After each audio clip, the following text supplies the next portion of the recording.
Welcome to another Taking Stock episode for the week ending the 12th of June 2026.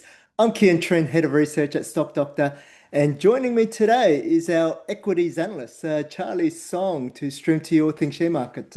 Welcome, Charlie. Great to have you on board today. Thanks for having me. And just before we begin, today's discussion is general in nature and doesn't consider your personal financial circumstances. Also, just a reminder that we will be presenting our masterclass event next week up in Sydney on Tuesday and Melbourne on Thursday. So it'll be action-packed, covering a breadth of topics, including having the right strategic asset allocation, when to sell and identify value traps, ETFs, and tax strategies, along with guest speakers. So make sure you sign up if you haven't done so. But Charlie, markets face another volatile week as investors wade renewed conflict in the Middle East, and that led to volatile oil prices and weakness across the iron ore markets as well. Yeah, that's right. The key development was the United States launching fresh strikes on Iran, prompting concerns around potential disruptions through the Strait of Hormuz, one of the world's most important energy shipping routes. Yeah, and by the end of the week, though, Trump was telling reporters that he expects to sign a peace deal this weekend. So there's a lot of noise here at the moment, but it's important that investors block that out. But earlier this week in the commodities space, iron ore fell towards that $100 US a ton as investors focus on rising global supply from Simandou and also softer Chinese steel demand. But we'll focus more on that a little bit later. Let's now turn to some star stock highlights for the weekend, starting with ResMed, one of the world's largest sleep apnea treatment companies selling CPAP devices, masks, and software that helps patients breathe properly while they sleep. Now, the healthcare sector has been under significant pressure, and this stock has not been immune. So, what's going on here, Charlie? Yeah, investors are increasingly focused on new therapies. GLP-1 weight loss drugs may reduce sleep apnea severity in some patients, while Apnimed's 8109 is being developed as a once nightly pill specifically designed to treat the condition. If successful, these therapies could reduce the number of patients entering the traditional CPAP pathway. Yeah, very interesting. The whole industry is starting to change, and this appears to be a long-term structural issue. But we've decided to retain the stock ResMed within our star growth coverage list. What's the reason behind this? Unlike other healthcare stocks like CSL and Cochlear, the business has experienced strong trading conditions. ResMed has delivered back-to-back quarters of double-digit revenue growth, margins have expanded, and management have recently upgraded guidance. Yeah, so I guess there's a good chance here, Charlie, that they'll meet their forecast financial year 26 numbers when they report. But the share price has also adjusted significantly based on all that negative sentiment. ResMed now trades at around 16 times their earnings, well below historical levels and a meaningful discount to healthcare peers. But the concern isn't financial 26, though. It's what happens beyond that. Yeah, that doesn't mean ResMed's moat disappears overnight. We still think the company benefits from a large installed patient base, recurring mask replacement revenue, and strong physician relationships. But the treatment landscape is becoming more competitive, which is why we'll reassess the position after the FY26 result, where the outlook should become clearer. Yeah, and sticking within that healthcare space, but more like a retailer here, Sigma Healthcare. Now, most investors know Sigma as the owner of Chemist Warehouse franchise following last year's merger. Now, the company has been rewarded for its strong organic growth and high returns on capital, but things are changing. Yeah, which is why the market was surprised to learn Sigma is in discussions to acquire UK pharmacy giant Boots. Now, Boots operates more than 1,800 stores and holds around 20% of the UK pharmacy market.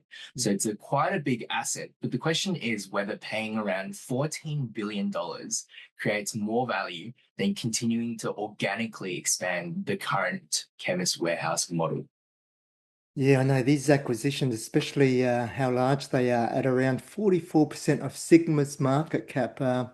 It should be treated with caution. Funding is also a major issue, Charlie, as well. I mean, Sigma would likely require a substantial equity raising, which could dilute their return on equity. But that's important because Cigna's return on equity currently sits at around 24%.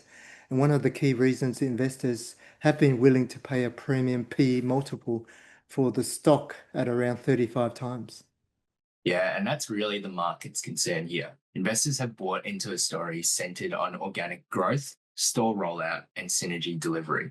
A large overseas acquisition does shift that investment case towards integration risk, capital management, and execution.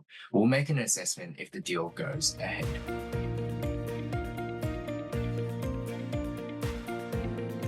Now, for under the microscope this week, let's take a look at insurance broker Steadfast. Most people interact with Steadfast without realizing it. I mean, the company sits behind more than 600 insurance brokers and agencies across Australia and New Zealand, helping place over 25 billion of insurance premiums each year. Yeah, and that's a highly attractive business model. Steadfast earns recurring commissions and fees, requires relatively little capital, and benefits from a significant scale advantages. But despite that, the share price has been pressured by concerns around AI disruption, slower premium growth, and certainty around CEO succession. Yeah, which makes the timing of this week's takeover proposal particularly interesting, Charlie. I mean, a consortium comprising Amwins and Dragoneer, they have offered $6 per share, representing a 52% premium and valuing the business at around 7.7 billion. Yeah, that's a lot of money. And some investors believe the bid is, however, still opportunistic. Management recently reaffirmed earnings guidance, and premium growth appears to be stabilizing. And the consortium has already increased its offer 3 times from $5.50 to $5.83, and now $6.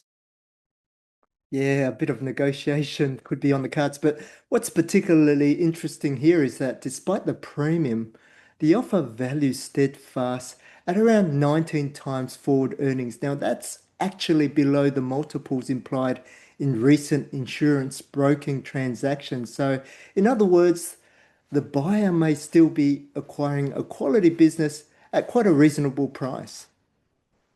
The shares also continue to trade below the offer price, suggesting investors are factoring in some chance that the deal doesn't proceed. That's understandable given the failed AUB proposal that we saw. But there are some important differences here. Yeah, certainly there are differences. Amwins is a strategic buyer rather than a traditional private equity bidder, and the board has indicated support for the process. And founder Robert Kelly, he's agreed to remain CEO during negotiations.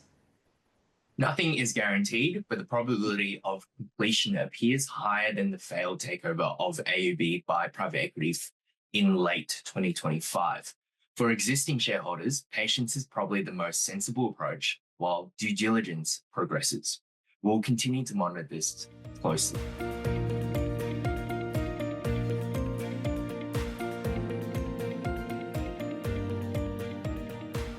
And now it's time for question of the week. With iron ore prices falling back towards that 100 US dollar a ton and the Simandou project in Guinea ramping up production, many investors are asking, what is the threat from rising iron ore supply and what does it mean for Australian iron ore producers? Yeah, Simandou is often described as the Pilbara killer, but the reality is more nuanced. When fully operational, the project will produce around 120 million tons annually with high grades at above 65%. That's significant, but the industry needs to replace roughly 800 million tons of supply over the next decade as we deplete existing mines. Yeah, so in many ways here, though, Simandou it isn't replacing the Pilbara. It's more replacing a portion of declining global supply. But the bigger issue here is that Chinese steel demand has largely plateaued. That means Simandou is likely to create more of a competitive market from 2027 onwards, and the impact won't be equal across those producers.